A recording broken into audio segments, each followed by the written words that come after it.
கர்த்தருக்குள் பிரியமானவர்களே, மே 16 Elon G white அம்மையார் அவர்களுடைய மாரநாதா புத்தகம், பக்கம் 271.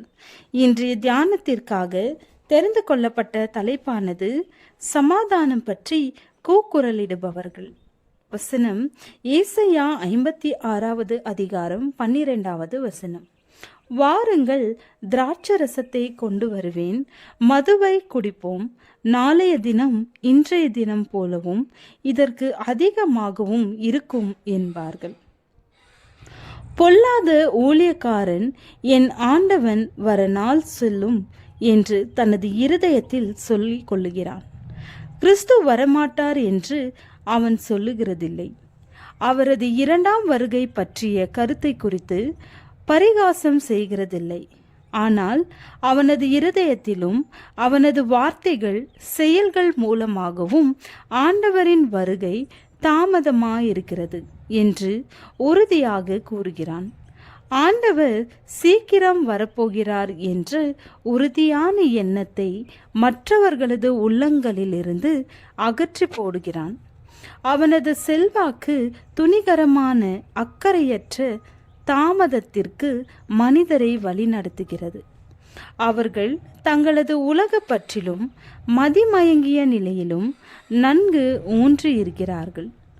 பூமிக்குரிய இச்சைகள் சிந்தனைகளை கெடுத்து உள்ளத்தை ஆட்கொண்டு விடுகின்றன.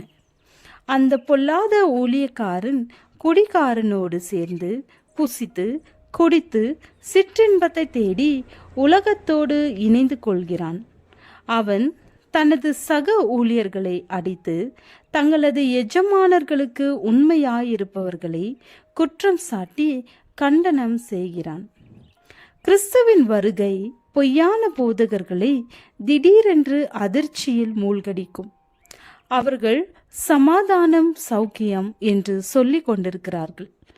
எருசலேமின் விழுகைக்கு முன்னால் இருந்த ஆசிரியர்களையும் போதகர்களையும் போன்று இந்த பூமி கடுத்த செழுமையையும் மகிமையையும் அனுபவிக்க வேண்டுமென்று சபையை நோக்கி பார்க்கிறார்கள். காலங்களின் அடையாளங்கள் இதை முன்குறித்து காட்டுகிறது என்று விளக்கம் கொடுக்கிறார்கள். ஆனால் ஆண்டவரின் அருள் வார்த்தை என்ன கூறுகிறது?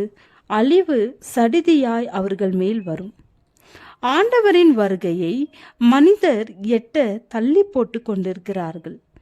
எச்சரிப்புகளை கேட்டு சிரிக்கிறார்கள். அவர் வருவார் என்று சொல்லுகிற வாக்குத்தத்தம் எங்கே? பிதாக்கள் நித்திரை அடைந்த பின்பு சகலமும் சிருஷ்டிப்பின் தோற்றம் முதல் இருந்த விதமாயிருக்கிறதே என்று சொல்லுவார்கள் என்றும், வாருங்கள், திராட்சரசத்தை கொண்டு வருவேன், மதுவை குடிப்போம், நாளைய தினம் இன்றைய தினம் போலவும் இதற்கு அதிகமாகவும் இருக்கும் என்பார்கள் என்றும் பெருமையான தற்புகழ்ச்சி செய்யப்படுகிறது. மேலும் இன்பங்களை நேசிப்பதில் நாம் ஆழ்ந்து ஈடுபடுவோம் என்கிறார்கள். ஆனால் கிறிஸ்து இதோ திருடனை போல் வருகிறேன், தன் மானம் காணப்படத்தக்கதாக நிர்வாணமாய் நடவாதபடிக்கு விழித்து கொண்டு தன் வஸ்திரங்களை காத்து கொள்ளுகிறவன் பாக்கியவான் என்று கூறுகிறார். அவர் வருவார் என்று சொல்லுகிற வாக்குத்தத்தம் எங்கே என்று ஏளனமாக இந்த உலகத்தார் கேள்வி கேட்டு கொண்டிருக்கும் அந்த நேரத்தில் தானே அடையாளங்கள் நிறைவேறி கொண்டிருக்கின்றன.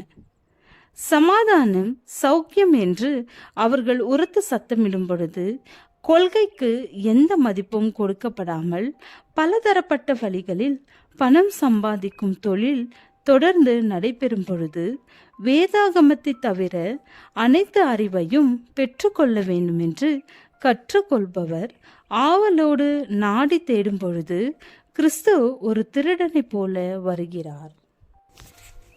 ஜெபம். கிறிஸ்து எங்களுக்கு முன்மாதிரியாய் இருப்பதற்காக ஸ்தோத்திரம். நாங்களும் கிறிஸ்துவை பிரதிபலிக்க உதவும். ஆமென்.